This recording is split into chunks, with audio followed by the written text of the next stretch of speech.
오늘 성경 말씀은 로마서 3장 20절에서 24절입니다. 하나님 나라의 시민이 갖는 특권은 당당한 자유입니다.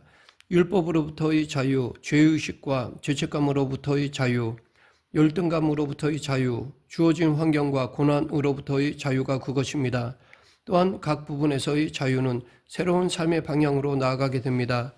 율법으로부터의 자유와 관련해 흥미로운 말씀들이 많이 있습니다. 마태복음 5장 17절 내가 율법이나 선지자를 폐하러 온 줄로 생각하지 말라. 폐하러 온 것이 아니요 완전하게 하려 함이라. 여기 완전하게 한다라는 말은 성취하러 왔다로 번역할 수 있습니다. 예수님이 이 땅에 오신 목적은 율법을 성취하기 위해서였습니다.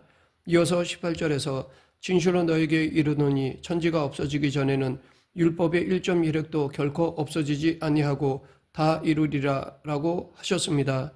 우리는 흔히 율법과 은혜에 관해 이야기할 때 율법은 악하고 은혜는 선하다라고 말할 때가 있습니다. 이것은 잘못된 것입니다.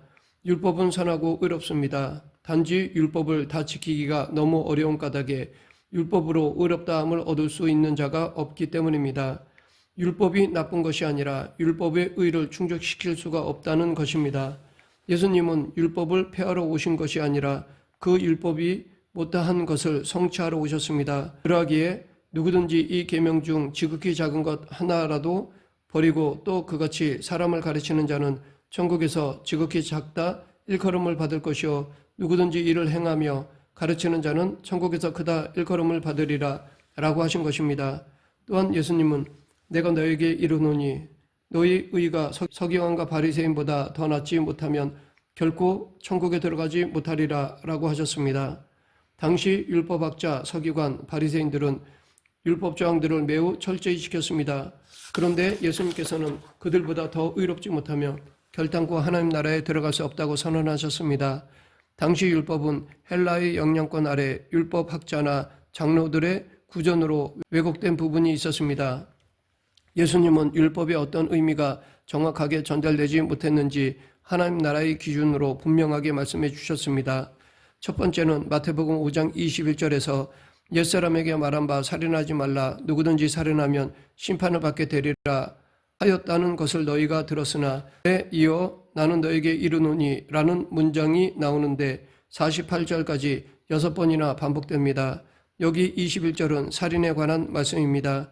살인에 대해 나는 너에게 이르노니 라고 말씀하시며 예수님이 어느 정도의 수준을 요구하시는지 보면 나는 너에게 이르노니 형제에게 노하는 자마다 심판을 받게 되고 형제를 대하여 라가라 하는 자는 공회에 잡혀가게 되고 미련한 놈이라 하는 자는 지옥불에 들어가게 되리라.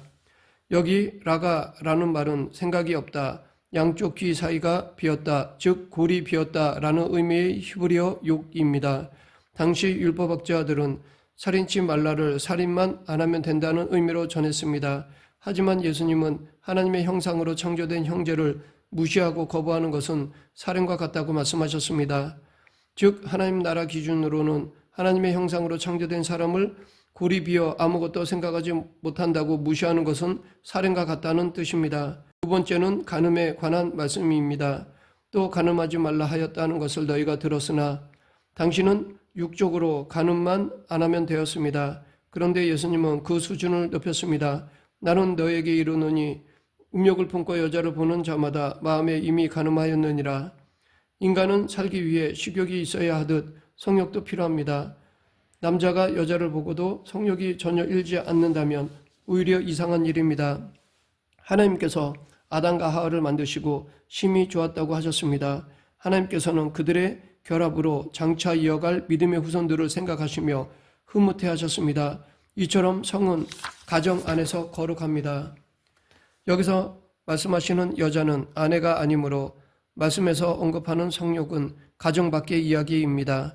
또한 음욕을 품는다라는 것은 단순한 성욕이 아니라 여자를 향한 욕구가 구체적으로 발전되어 생각에서 본론까지 이어졌음을 의미합니다. 섹시하다, 멋있다라는 욕구의 본능적인 출발점이 아니라 그 본능을 머릿속에서 발전시켜 본론을 거쳐 결론까지 갔다 하면 이는 육적인 간음과 다를 바 없다는 뜻입니다. 당시 여자와 아이들은 개수하지 않던 시대이므로 성경이 남성 중심으로 적혀 있을 뿐이지 여자들에게도 동일하게 적용이 가능한 것입니다. 세 번째는 이혼에 관한 말씀입니다. 또 일러스되 누구든지 아내를 버리려거든 이혼 증서를 줄 것이라 하였으나 모세의 율법에 따르면 남자는 아내와 헤어지고 싶으면 이혼 증서만 주면 그것으로 끝이었습니다. 당시 여성들은 자립적인 권리를 행사하지 못했고 아버지나 남편, 성인이 된 아들이 있어야 사회에서 사람 대접을 받았습니다. 고대 근동 지방은 일부 다처제였던 터라 혹 남편이 있다 해도 아내를 사랑하지 않고 방치하면 아내의 인권은 형편없이 짓밟혔습니다. 그럴 바에야 차라리 이혼해주면 다른 남자에게 시집가서 보호받고 살 수 있었습니다. 그런 취지에서 모세는 홀대받는 아내의 인권을 위해 이혼 증서를 써주라고 한 것이었습니다. 그런데 부자 남자들은 이 증서를 이혼하고 싶으면 언제든지 이혼해도 좋다는 허락의 의미로 악하게 이용하였습니다. 평소 마음에 들지 않았던 아내가 빵을 굽다 실수로 태우면 이혼 증서를 써서 그 길로 아내를 내쫓았습니다. 이렇게 이혼당한 여자들이 재혼하는 경우도 있지만 그렇게 못하는 경우에는 매춘부로 전락하는 상황이 빚어졌습니다. 그래서 예수님께서는 나는 너에게 이르노니 누구든지 음행한 이유 없이 아내를 버리면 이는 그로 간음하게 하며 또 누구든지 버림받은 여자에게 장가드는 자도 간음함이니라 라고 하셨습니다. 즉 아내가 음행을 저질렀다면 이혼 증서를 쓰는 것이 합당하나 그 외의 이유는 아내를 간음하게 하는 죄를 범하는 것이라는 것입니다. 예수님은 당시 이혼 증서를 악용해 여자를 함부로 버리는 남자들을 책망하신 것이고 동시에 여성의 권리를 보호하기 위해서 이렇게 말씀하신 것이었습니다. 네 번째는 맹세에 관한 말씀입니다. 또 옛사람에게 말한 바 헛맹세를 하지 말고 내 맹세한 것을 주께 지키라 하였다는 것을 너희가 들었으니 나는 너에게 이르노니 도무지 맹세하지 말지니 하늘로도 하지 말라. 유대 사회에서 맹세는 더 큰 권위 앞에서 다짐을 받아 내는 것을 의미합니다. 그래서 유대 사람들은 더 큰 권위인 성전에 양을 바치면서 맹세했습니다. 그런데 당시 사람들이 맹세를 하면서 재물을 잘 바치지 않자 종교 지도자들이 그것을 두고 사람들에게 헛된 맹세를 하면 안 된다고 한 것입니다. 이런 그들을 향해 예수님은 맹세하지 말라고 하셨습니다. 이것은 곧 인간은 정말 하늘을 두고 맹세컨대라는 말을 할 수 있는 존재가 아니라는 것입니다. 종교 지도자들이 재물을 문제 삼으며 이야기했다면 예수님은 인간의 존재가 그렇지 못하기 때문에 맹세하지 말라고 하신 것입니다. 검으면 검다, 아니면 아니다, 그러면 그렇다 정도로 우리가 지킬 수 있는 수준을 말씀해 주신 것입니다. 그보다 지나치게 말하는 것은 도리어 악이 된다고 하셨습니다. 다섯 번째는 복수에 대한 말씀입니다. 또 눈은 눈으로 이는 이로 갚으라 하였다는 것을 너희가 들었으나 나는 너에게 이르노니 악한 자를 대적하지 말라. 누구든지 내 오른편 뺨을 치거든 왼편도 돌려대며 또 너를 고발하여 속옷을 가지고자 하는 자에게 겉옷까지도 가지게 하며 또 누구든지 너를 억지로 오리를 가게 하거든 그 사람과 심리를 동행하고 내게 구하는 자에게 주며 내게 꾸고자 하는 자에게 거절하지 말라. 사람에게는 자신이 당한 이상으로 보복하고 싶은 죄성이 있습니다. 율법은 이 죄성을 막고자 한 것이며 나아가 이 법을 제정한 이면에는 사랑이 담겨 있습니다. 율법이 악하거나 잘못된 것이 아닙니다. 뿐만 아니라 상대방이 내 오른뺨을 치거든 왼뺨을 내밀라라고 하십니다. 교육적으로 가르치고자 오른뺨을 쳤을 때 왼뺨은 무시와 멸시를 의미할지라도 왼뺨까지 돌려대라는 것입니다. 낮과 밤의 일교차가 크기에 당시 겉옷은 생존과 같은 의미였습니다. 겉옷은 깔고 덮고 자는 이불 역할을 하였습니다. 이렇게 그 시대의 겉옷은 생존권이요 재산이었습니다. 어떤 사람이라도 겉옷을 빌리자는 말은 할 수가 없었습니다. 그런데 예수님은 그 겉옷까지 벗어주라고 하셨습니다.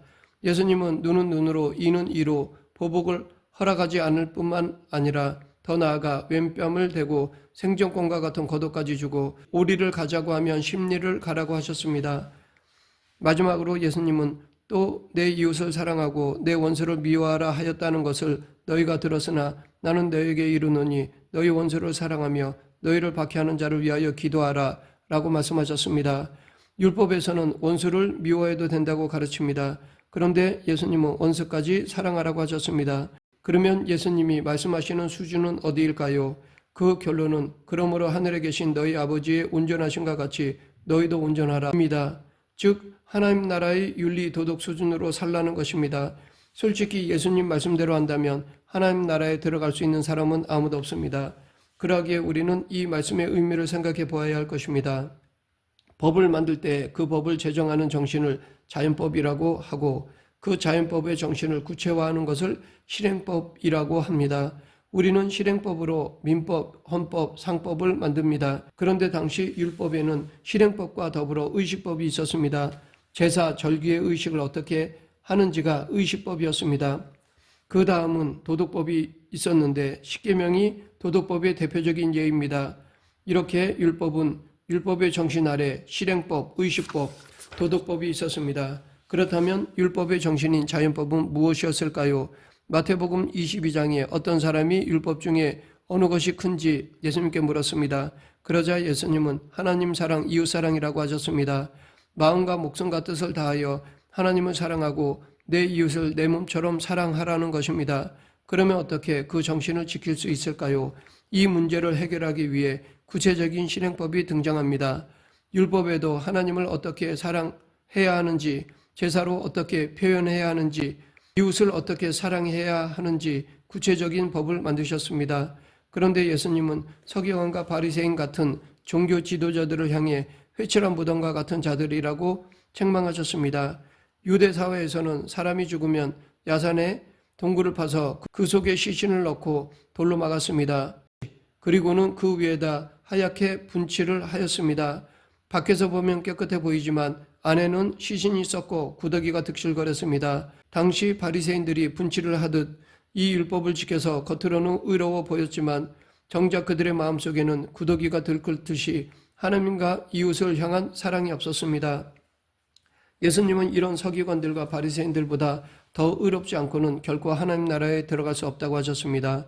모든 인간은 율법의 저주를 받을 수밖에 없습니다. 그래서 하나님께서 새 언약을 주신 것입니다. 그런데 그 새 언약은 그들의 마음속에 기록하겠다고 하셨습니다. 율법의 언약은 들판에 기록하셨지만 새 언약은 마음에 기록하시겠다는 것입니다. 즉 우리 안에 성령이 오셔서 율법과 법도를 지켜가도록 하시겠다는 것입니다.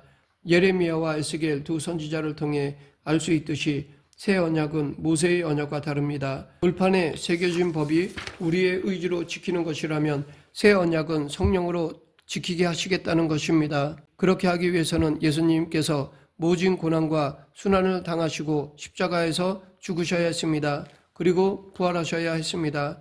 그 결과 예수님을 믿는 사람들은 성령을 쫓아 살면 율법이 요구한 바를 다 이룰 수 있게 되었습니다.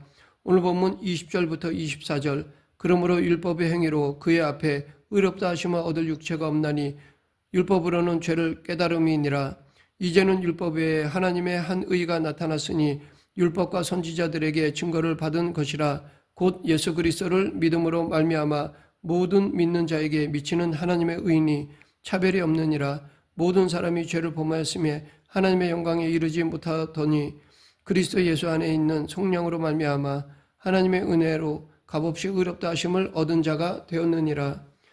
예수 그리스도를 믿음으로 말미암아 우리는 이미 그리스도 안에서 의인이 되었습니다. 이렇게 우리는 예수 그리스도를 믿음으로 이미 옛 성품과 결별하고 새로운 성품으로 옮겨진 자가 되었습니다. 그런데도 옛 습성이 아직 우리 몸에 남아있고 사탄이 그것을 이용해 자꾸 죄를 짓도록 유혹합니다. 우리의 육신은 여전히 연약하고 유혹을 받을 때마다 과거 모습에 집착합니다. 자꾸 옛 성품에 죄를 짓습니다. 그러므로 우리는 성령으로 살지 않으면 죄로부터 결코 승리할 수 없습니다. 말씀을 맺겠습니다. 우리는 율법으로부터 자유함이 무엇인지 스스로 돌아봐야 합니다. 우리가 하나님의 다스림을 받는다면 규정에만 매여 있어서는 안 됩니다. 하나님을 사랑하고 이웃을 사랑한다는 원칙에서 우리의 행동을 결정해야 합니다. 그리고 그것을 할 수 있도록 성령님을 쫓아 살면 율법의 요구를 이룰 수 있습니다. 이것이 율법으로부터의 자유함입니다. 우리 모두 믿음이 성장하여 이 율법에서 자유함을 얻는 그리스도인이 되길 간절히 축원합니다. 기도하겠습니다. 사랑과 은혜가 풍성하신 하나님 아버지, 성령 충만으로 율법에서 무한하신 하나님의 은혜로 살아가는 저희 모두가 되게 하여 주시옵소서. 예수님 이름으로 기도드립니다. 아멘.